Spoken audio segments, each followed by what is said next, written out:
Hello, sweetheart.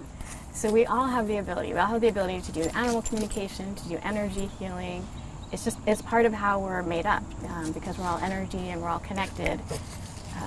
Some people are born and it's just right there. That they're lucky ones and it's opened, or maybe not so lucky for some because it can be hard to manage if you're walking past and every animal is talking to you or every tree is talking to you. It's not always so simple.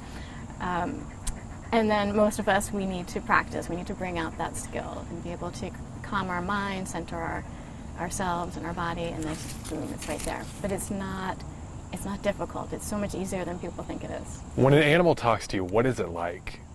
It's so cool. It's so much fun. Is it in English? Yes, because that's what I would understand. So it doesn't matter where the animal is, and living all around the world, I always hear in English. I don't know how that works, but that's what I do, right? Because the information has to come in a way that I'll understand it. But I have heard accents before, which cracks me up. It's not very often, but their accents, they all have different personalities and voices. Some talk really, really fast, like people do. Others are very slow and deliberate, and just like you would run into every person that you meet is different tone and cadence, and some are silly, some are very serious, and that all comes through. So what is the most important thing an animal's ever said to you? Ooh, that's a good question. I don't know if it's the most important thing, but one story that always sticks out for me, I have a client who was at the time looking for a horse, and she had a very serious accident with one horse prior, and she was scared and she only wanted to do certain things with the next horse. So we kept talking to horses, seeing who would be the right fit for her. And this one horse looked like a really good fit. They had a great connection, they bonded, but the horse kept saying, I'm so angry at people. I just want to be retired. You've bred me, you've shown me, you've made me do this, this, and this. It's my turn. When do I get my turn? And so this woman listened, and she said that wouldn't be fair, right, to do that for the horse. So she ended up with another horse that was a really good match. But it's those types of conversations where we wouldn't know that otherwise. And I can still feel, it makes me want to cry when I hear this horse's voice. She was just so upset. And like, if you send me to this place, they'll see how pretty I am, they'll make me work, because turns out she was really good at dressage, and she was showing me that. She's like, I can't hide that, and I don't want to work anymore, and I've already had babies. And so the pain, the anguish, and it comes through, and that they get to have their voice, and they get to have that honored place. So I think that's the most important. So you said we all can learn how to do this. What's an easy exercise someone at home can try? Good way. What I often tell people is just talk. So start with the one-way conversation instead of the two. It's easier, and you'll get all those wow moments too. So talk to George or talk to your animal as if you know without a doubt that he will understand every single thing you said. So give him all the details. Okay, I talk to George all the time. Mm-hmm. I hear things in my mind, but I don't know that it's him talking back. Is that what I'm listening for? It could be. So because I think I'm just making up his answers. I couldn't tell because I'm not in your head or in his at the moment, but oftentimes, you might be sitting there and suddenly you think, oh, it's probably time to go for a walk, right? And he may have just sent you that message and you got it because you're so connected. So it feels like it's your thought, but maybe it was his. It's hard to tell in that situation. But if you just keep talking, and you can give choices, like, do you want this for dinner or that for dinner? Let them choose. Or so I had a feral cat for a while, and I would say she would come in and out of the house because her kittens were in the house. And on times when I would, say, need to leave, and she had just come in the house, I said, all right, I'm not going to be home for 4 hours. What would you like to do? Do you want to stay in the house? You'll be stuck in for 4 hours, or would you like to go out and meet me then? And she'd stop. She'd look at me. You could tell she was thinking, and then she'd make up her choice. She'd either, walk down the hall and go to sleep, or she'd go back outside. And she would tell you her choice, or her action? Her action would tell you. Okay. So you can do things like that and see what their actions tell you. So when you're talking with an animal, you're not just reading their body language, you actually hear words. Yes. So except for right now, all the work that I do is remote. So I'm sitting in a room with a little picture like this. I print out the people's pictures. And even this I don't need. If you told me a description of your dog name, I would tune into that energy and but I like seeing the eyes. It just helps me focus more. So I look at a picture like this, and then what comes through is either a picture. So it's like seeing a movie or seeing a scene. All that information comes through, or I hear. So I'll hear stories, I hear words, I hear their voices, all that personality that we just talked about comes through. I will feel. So either I'll feel, say, if I'm asking an animal if there's any pain, I might feel the pain in my body. Like if a dog is stung by a bee over here, I can know like exactly, is it here or here or here, when they tell me, because I'll feel it in my body. I also get emotions very strongly. So I'll feel the sadness, I'll feel the joy, I feel a lot of love come through in all the conversations. And then sometimes it's that knowing.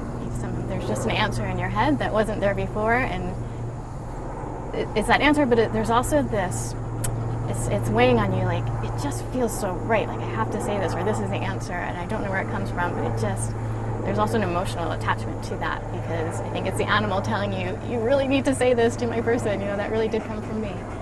So that's the 5 usual ways that the information comes through. So there's going to be people that watch this and think, there's no way. What do you say to the skeptics? I was one, right? I said just try it. Once you talk to an animal, or once you work with a communicator and talk to your own animal, you will be blown away, because there's so much more out there that you ever realized. So it's not, when I first started animal communication, I thought, oh, this will be really fun, I can answer questions, sort of like a party trick in a sense. But immediately you see how deeply the animals care and how much they feel and what their anxiety is and where their pain points are and how much you can help them and bond and what they're worried about and what their wishes are for you and how they want to help you in your life. That you see, these are souls just like we are, and we're on an equal level. So and how much do you charge for this service? So for the animal communication, I do $75 for 50 minutes. And I try to keep it I've never raised the rates. I try to keep that entry point reasonable so that everybody can experience it. Does it take one session, multiple sessions normally? To have a conversation? Just the one. Where we go into multiple sessions often is when you're working on an issue. Have there been animals that you can't talk with, that won't respond? I have had, that's a great question. So everybody's usually so willing to talk. Sometimes there are cases where you have several animals in the house and the one I choose to talk with first says, no, I won't talk until this one talks, because that one's the alpha or that one's the older one and gets respect, so you get that.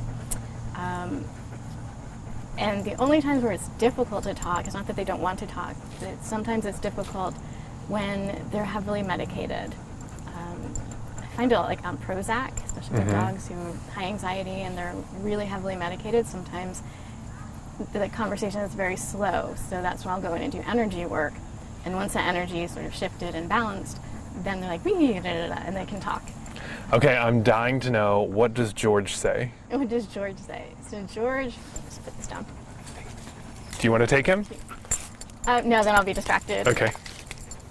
Thank you, though. I definitely want to pet him. George, turn around. Hey, George. So hey, buddy. I tuned in with George a little bit last night just to introduce myself and say what we were going to do and ask if he would work with me on this, and he was all excited. And what he was showing me was, he's a dog. So when I looked at his picture, I know I told you, I said, oh, he looks like he's kind of mischievous. He's got that, devilish grin.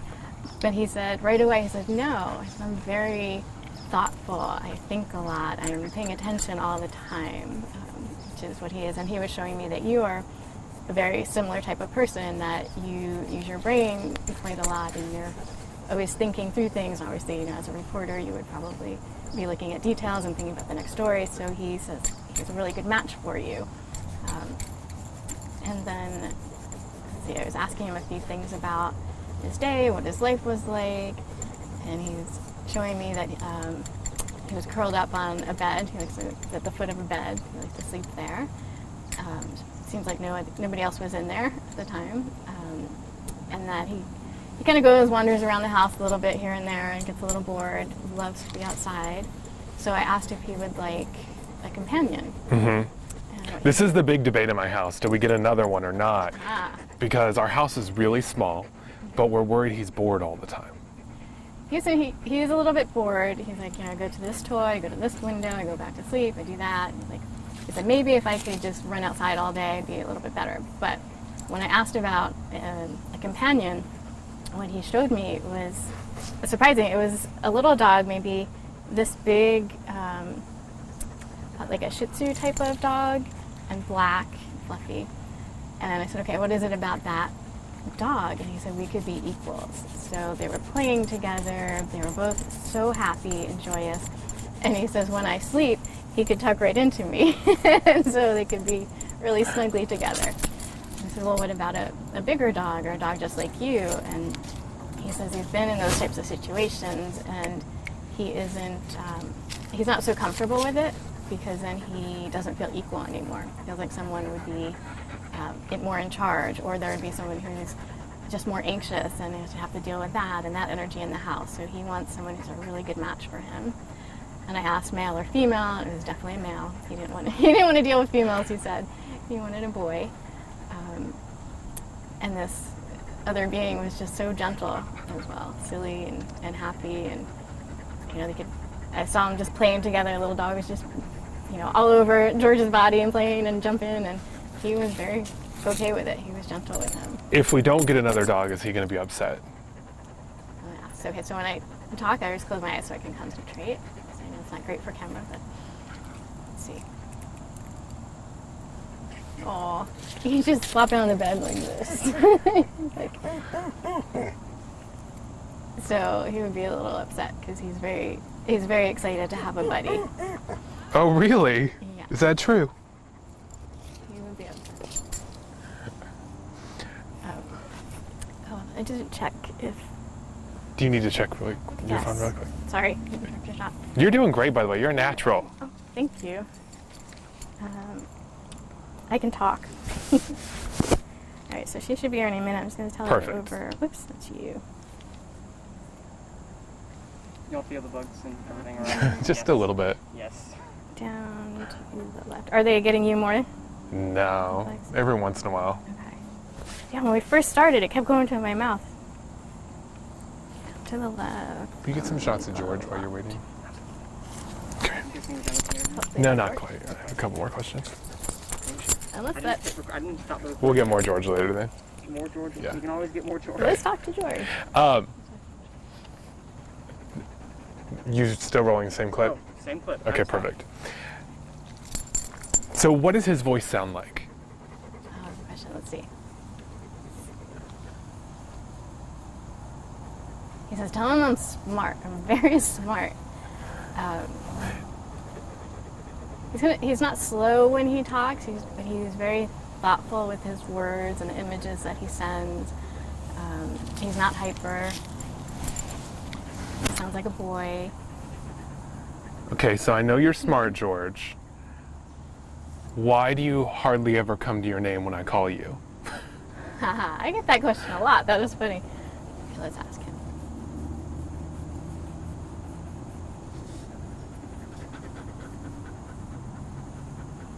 When I see him, you call him, and he just shakes his head. So we ask why. Oh, he said respect. He wants to hear please.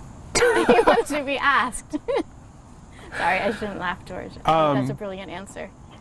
Sir, I respect you when I feed you.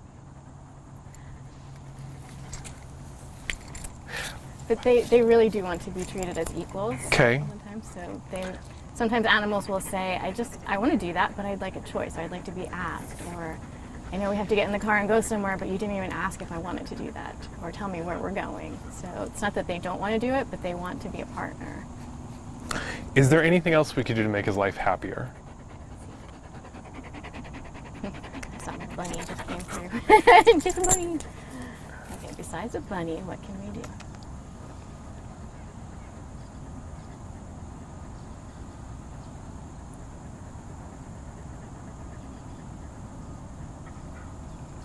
I see him being pampered, so he's back on that original bed that he showed me, and you and the woman that he showed me before are next to him, and you're petting and just loving on him and telling him, all the great things about him that you love, and just wants to be adored and be the center of attention. But I'm guessing he gets plenty of that. But he says he likes that, or maybe it's the fact of just sitting together as a family group and doing it. So, say please to him is the takeaway, and a small black male dog. Small black male Okay. dog. He would like. What else do you want people to know about all this?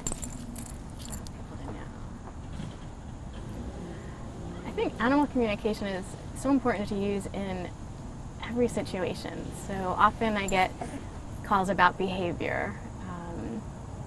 Like today there was a new client, a young puppy had the rabies vaccine, and lo and behold, a few weeks later, tons of aggression, and so now they're dealing with that in the household. So there's that type of behavior or physical. You can use animal communication in conjunction with everything else you're doing. So I'm not, so animal communicators do not diagnose or treat, or everything that we get, our impressions, is not proof. I can say, oh, I feel it very strongly that your cat may have a urinary tract infection, but I can't say that he has one, right?